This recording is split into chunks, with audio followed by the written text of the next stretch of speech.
Do you want to learn how to smoke brisket in the Weber kettle like this? Then stick around because I'm going to show you. Now we're going to get started by setting our Weber kettle up, so let's get into it. So we'll remove our lid, take our cooking grate off, and today we're going to be using the slow and sear, so this will be the setup.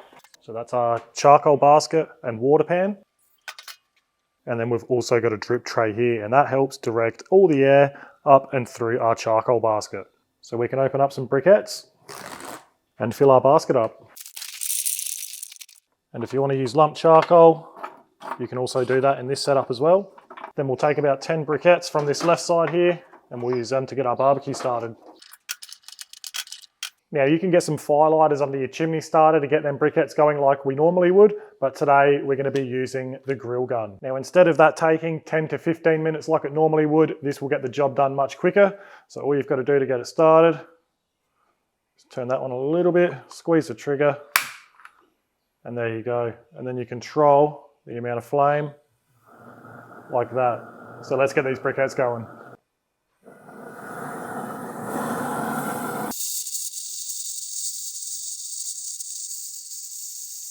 All right, so that was only about 90 seconds and then briquettes are red hot and ready to go. So I'm really impressed with that actually. That's the first time I've used it, and what would normally take us 10 to 15 minutes has only taken us 90 seconds. So for the grill gun and everything else we're gonna be using in the video today, I'll put links down in the description for you to check out. So now our briquettes are ready, we'll get the rest of this Weber set up. So in a minute, we'll get our lid on and let this Weber preheat, but this method, our briquettes are gonna burn from the left here and slowly burn throughout the rest of this unlit stuff throughout the day. And this should last us a good 10 to 12 hours. So let's open up our bottom vent, get our lid on, and open up our top vent too. So while our Weber's warming up, which will take about 10 to 15 minutes, we're gonna get this brisket trimmed and seasoned. Now we've got a full pack of brisket here. It's about 7.5 kilos. And I'm gonna start by trimming a bit of the flat off. That's for two reasons. The first being it's probably not gonna fit in the Weber as it is. And the second reason is I'm gonna make a cool video out of using just a small part of the flat. So stay tuned for that one in the future. So I'm gonna get my butcher's knife and I'm gonna slice off right through here. And you can see all of that beautiful marbling in this brisket.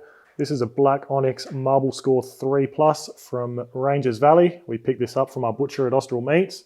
So if you're in South Australia, check Austral Meat out. Or if you can source any of the Ranges Valley stuff around Australia, definitely do it. So as for the rest of this brisket, I'm just going to trim a little bit off the top here. I want to leave a fat coverage of about 2 to 3 mil. You can trim a little bit more off as you get into the point because there's a lot more intramuscular fat in there. Happy with that top side, so we'll flip it over. That's just a very thin layer of fat there, so I'm happy to leave that. A big pocket of fat up this end. I might even just tidy that up a little bit. And don't throw your trimmings away, you can always mince them up and it makes the perfect burger mince. So I'm pretty happy with that. Now we can get it seasoned up. So you can season this brisket in any of your favorite beef rubs, or salt and pepper will do the trick nicely. But we're gonna lay down a base coat of our steak shooter and then top it off with salt and pepper just to get that real nice bark. So we've got a 50-50 mix by weight of kosher salt and cracked black pepper.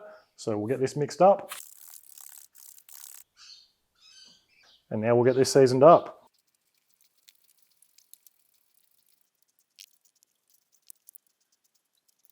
So our brisket's all trimmed and seasoned, our Weber's ready to go. We've got some smoking wood ready. I've gone with some cherry from Natural Smoke, but if you've got another favorite smoking wood for beef, by all means, go ahead and use that. But for now, let's get the rest of this Weber set up and get this brisket on. All right, so we'll take our lid back off. We're gonna fill our water pan up with boiling water. That's going to really help absorb some heat and stabilize our temperatures whilst keeping some moisture in our Weber too. And that'll last about 5 to 6 hours before we've got to top it up again. Now we can get our cooking grate on and we'll get a bit of smoking wood on here. Put another one here and another one here. And then we can get our big, beautiful brisket on. Now, as you can see, that is an extremely tight fit, and that's why we trimmed some of that flat off. And I'll also hook up a grill probe just so we can monitor our temperatures. Then we'll get our lid back on and get this thing smoking. So we've just had a quick tidy up and our Weber's basically back at that smoking temperature we want to be at, which for this cook is going to be around the 250 to 275 Fahrenheit or 120 to 135 Celsius range. Now, if you wanted to use the snake method or the charring or whatever other smoking method you've got for the Weber, by all means go ahead and do that. But I absolutely love the slow and sear, and it's one of the most common, readily available accessories for the Weber. And again, I'll put links down in the description for that and everything else we've been using in the video. So some of you have probably seen our other brisket videos in the Weber kettle. I like to keep doing different ways and methods to show you so you can try them and find the best one that works for you. And some of those videos are 1 to 2 years old now, so I just wanted to pass on a few more tips and tricks I've learned in that time. Now, because our brisket was so wide, you probably noticed it was relatively close to our fire source, but that water pan being in the middle of that, I'm not going to be too concerned about it, but we will keep an eye on it. So as for now, we're just going to maintain that nice smoking temperature. We're going to control our temperature using our bottom vent like we always do. And if you're interested, we've got a bunch of other Weber kettle videos for you to check out. I'll put a few of them down in the description below. So as for now, we're just going to let this brisket smoke away and we'll check back once we're about 1 to 2 hours into this cook. Right, so we are an hour in. I am getting a little bit concerned about this side here as it is so close to the fire source and it is the flat side.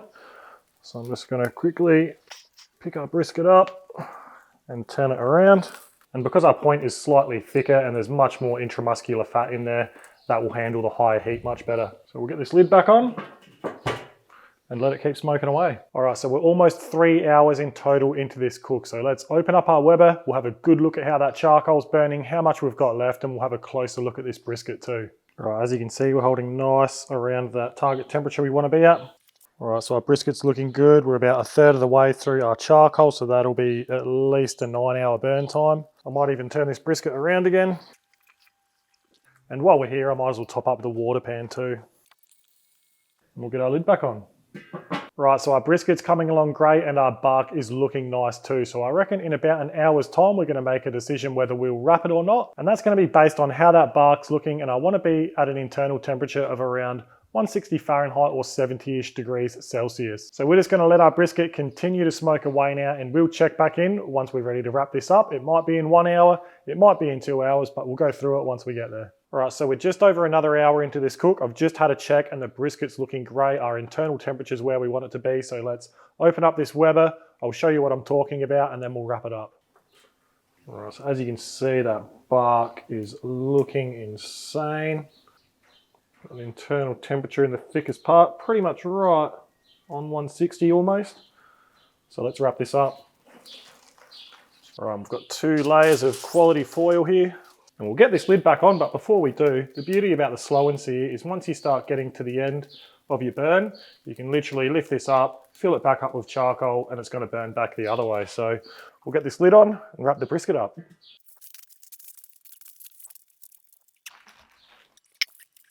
And we can also chuck a meat probe in each end now too.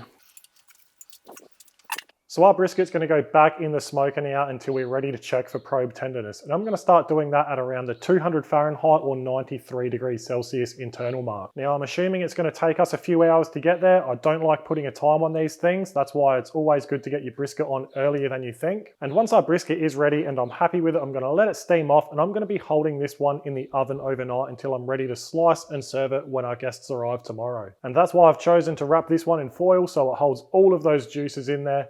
But if you're serving it the same day, then by all means, play around and wrap it with butcher's paper or boat it. There's really no right or wrongs whether you're boating it, wrapping it in butcher's paper or wrapping it in foil. You do sacrifice a little bit of bark when you wrap it in foil. If you're boating it or wrapping it in butcher's paper, you do preserve that bark much better. But as for now, we're going to let this thing continue to smoke away and we'll come back once we're ready to check for probe tenderness. All right, we're about 7.5 hours into this cook now. Our Weber's been holding temperature beautifully and we've hit our target internal temperature in both ends of the brisket. So we're going to unwrap it and start checking for probe tenderness.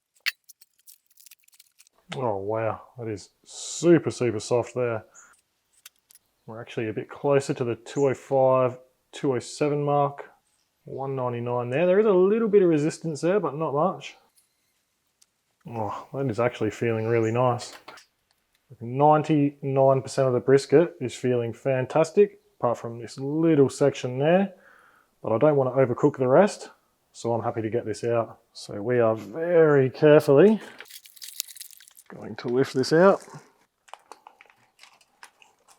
And back to our slow and sear for a sec.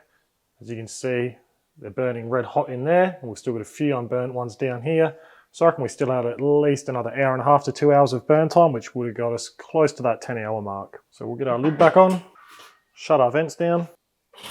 All right, so what I'm going to do now is just let this brisket sit there unwrapped for about 5 to 10 minutes to stop that cooking process. And then like I said earlier, this is going to get wrapped back up and held in the oven overnight until I'm ready to serve it tomorrow. And I'm going to hold it in my oven at about that 160 Fahrenheit or 70 degrees Celsius range. That's a really nice serving temperature to hold your brisket at. When I slice it tomorrow, it's still going to be beautiful, tender and juicy. And it's really going to allow our brisket to have a nice long rest as well. So once this has had 10 minutes, I'm going to wrap it up nice and tight, hold it in the oven like I said, and we'll come back tomorrow when this is ready to slice and serve. Right, so our brisket's been holding in the oven for about 22 hours now. I've just got it out, so let's unwrap it, slice it up and have a good look.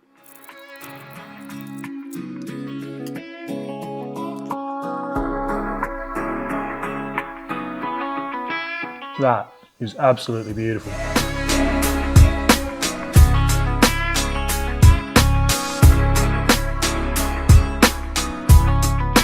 I can't wait any longer. I'm just gonna have a quick taste here. Seriously. All right, I'm going for it. Oh man. I'm a little lost for words. That's just an all-round great brisket. Beautiful flavor, lots of moisture in there, incredible bark, everything you want in a brisket. That Black Onyx by Ranges Valley always produces consistent results, so I highly recommend getting some if you can source it. If I've missed something in the video that you want to know, or if you've got any questions at all, don't hesitate to ask them in the comments below. But for now, that's the end of the video. Thanks for watching, and we'll see you next time.